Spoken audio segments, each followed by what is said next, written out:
Boa tarde, pessoal, tudo bem com vocês?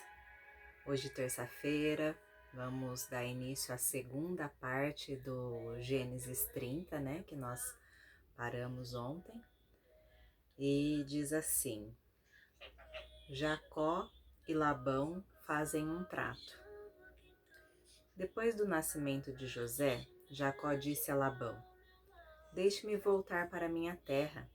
Dê-me os meus filhos e as minhas mulheres que eu ganhei trabalhando para o Senhor e eu irei embora. O Senhor sabe muito bem quanto eu o tenho servido. Labão respondeu: Fique comigo, por favor, pois por meio de adivinhações fiquei sabendo que o Senhor Deus está me abençoando por causa de você. Diga quanto quer ganhar que eu pagarei.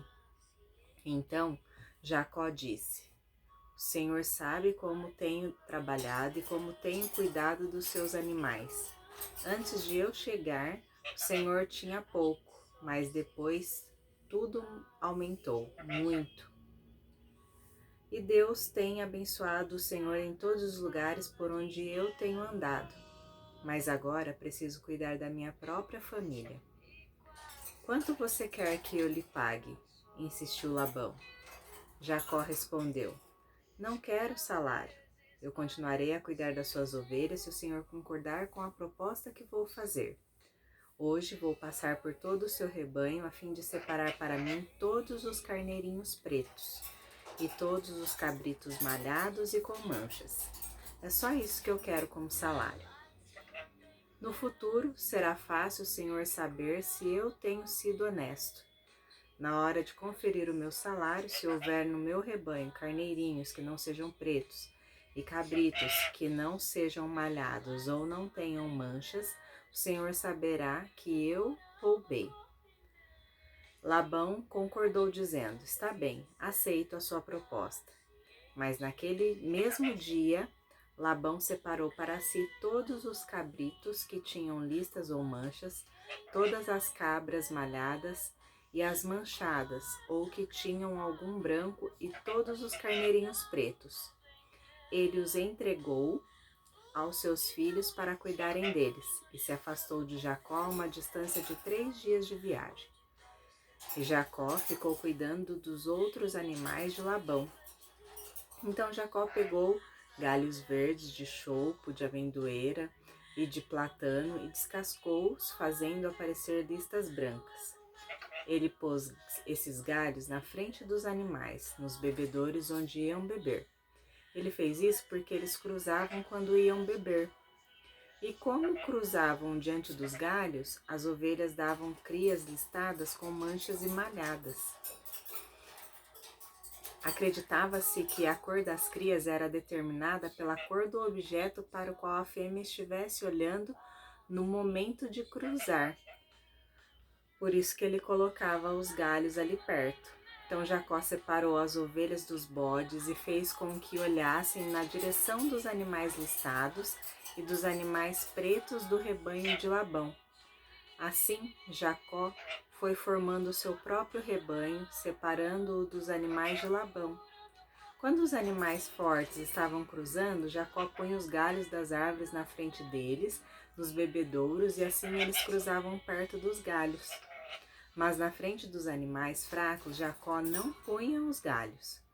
Por isso os animais fracos ficavam para Labão e os mais fortes ficavam para Jacó. Desse modo ele ficou muito rico e chegou a ter muitas ovelhas e cabras, escravos, escravas, camelos e jumentos. Gente, Jacó era muito inteligente. A gente percebe desde o começo, né, da sua trajetória, que ele era um homem muito inteligente. Então, até no seu trabalho, ele sabia como fazer exatamente aquilo que era preciso para que ele já tinha essa ideia de um dia ir embora, né, com suas mulheres e seus filhos, e ele precisava de alguma maneira se ressarcir daquele trabalho que ele fazia para o sogro dele, né? Então, o que que ele fez?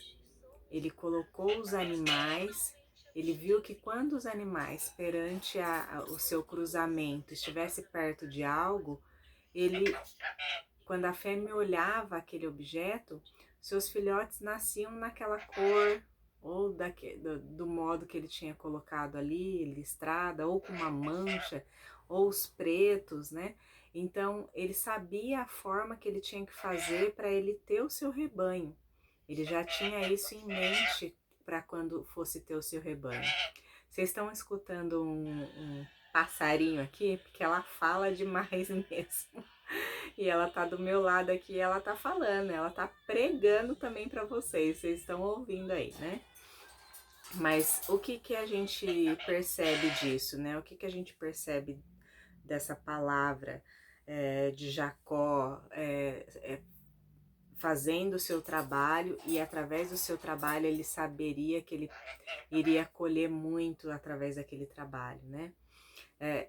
E ele não queria mais trabalhar para Jacó, para Labão, né? Ele queria ter o seu próprio sustento.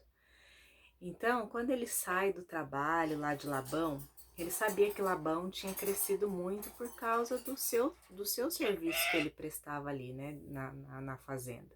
Então, ele sabia que aqueles gados, aqueles cabritos, todos aqueles animais eram fruto do trabalho de Jacó, né?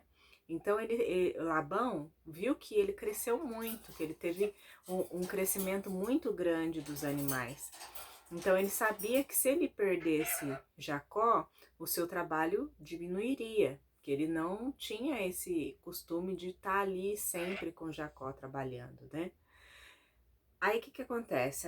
Nós hoje estamos no trabalho, às vezes insatisfeitos, não estamos produzindo nada lá dentro, estamos acomodados lá dentro, não fazemos nada de algo para mudar, reclamamos, né? Muitas vezes nós reclamamos, muitas vezes nós estamos insatisfeitos, muitas vezes nós não está satisfeito com o salário, muitas vezes não está satisfeito com o trabalho, muitas vezes acha que o chefe não reconhece para aumentar, para te colocar em um outro cargo, né? Muitas vezes a gente reclama, reclama, reclama e reclama. O que a gente pode fazer para parar de reclamar? Qual que é a melhor maneira de você parar de reclamar do seu trabalho? Qual é a melhor maneira de você ter um cargo novo dentro do seu trabalho ou ter um salário melhor dentro do seu trabalho? Eu já fui funcionária, hoje não sou mais funcionária, mas eu já fui funcionária. E quando eu era funcionária, eu não conseguia reconhecer o meu erro. Eu não conseguia reconhecer o que eu fazia que não era bom, né? O que aos olhos dos meus chefes, como era o meu trabalho. E eu nunca tive um feedback de ruim, de falar assim, nossa, você é uma péssima funcionária, você não deveria estar aqui. Acho que nenhum chefe fala isso, né? Porque quando ele fala isso é que você já não deveria mais estar naquele emprego, certo? Mas quando você tá lá dentro e que ele não te dá um feedback do qual você não consegue analisar se você é boa ou não, se ele continua falando para você que você é boa, você vai o quê? Se sentir que você é boa. E que quando você se sente que você é boa, você acha que o quê? Que você tem um merecimento para que o seu cargo seja mudado, o seu salário seja aumentado, ou que você seja reconhecida, certo? Assim é ao meu ver, né? Assim é o que eu penso, que quando uma empresa tem um funcionário e que ele acha que aquele funcionário é bom, excelente, um ótimo funcionário, quando você senta com o seu chefe ali e fala, nossa, eu preciso ter um reconhecimento, eu quero ir para tal cargo, para tal setor, porque eu acredito que eu mereço, você mesmo me diz que eu sou boa. Só que aí quando você para pensar, nem sempre você foi boa, né? Nem sempre você fez o seu dever. Por quê? Quando a gente está numa empresa, a gente não consegue de maneira alguma se colocar no lugar do dono da empresa. Se você hoje fosse um dono de empresa e você olhasse ao seu redor e visse você como funcionário, o que você estaria achando de você hoje? Eu não digo que eu era uma péssima funcionária, de maneira alguma, que eu sempre trabalhei da maneira correta, o que era solicitado eu fazia, mas eu nunca me dediquei o bastante para passar para um outro cargo ou ter um aumento de salário ou ser totalmente reconhecida ao ponto de quando tem aquelas festas de empresa que vai lá os melhores funcionários, os melhores produtores, os melhores destaques da empresa. Quando você não está sendo reconhecido ali, analise que você está deixando de fazer alguma coisa, né? Você não está se dedicando o suficiente para ser reconhecido dentro da empresa. Então, uma das análises que eu falo hoje, coloque-se no lugar do dono da empresa e olhe ao seu redor e verifique se você tem sido um ótimo funcionário. O que você tem que fazer para ser melhor? Se dedique, estude, analise o seu cargo, analise o cargo que você deseja ir, analise o que você pode produzir de melhor para sua empresa, analise o que você pode ser melhor. Você fazendo isso, quando você quiser ter a sua própria empresa, você já saberá o que você pode fazer. Hoje eu te desejo uma ótima terça-feira, que Deus abençoe grandemente a sua vida, que você possa ter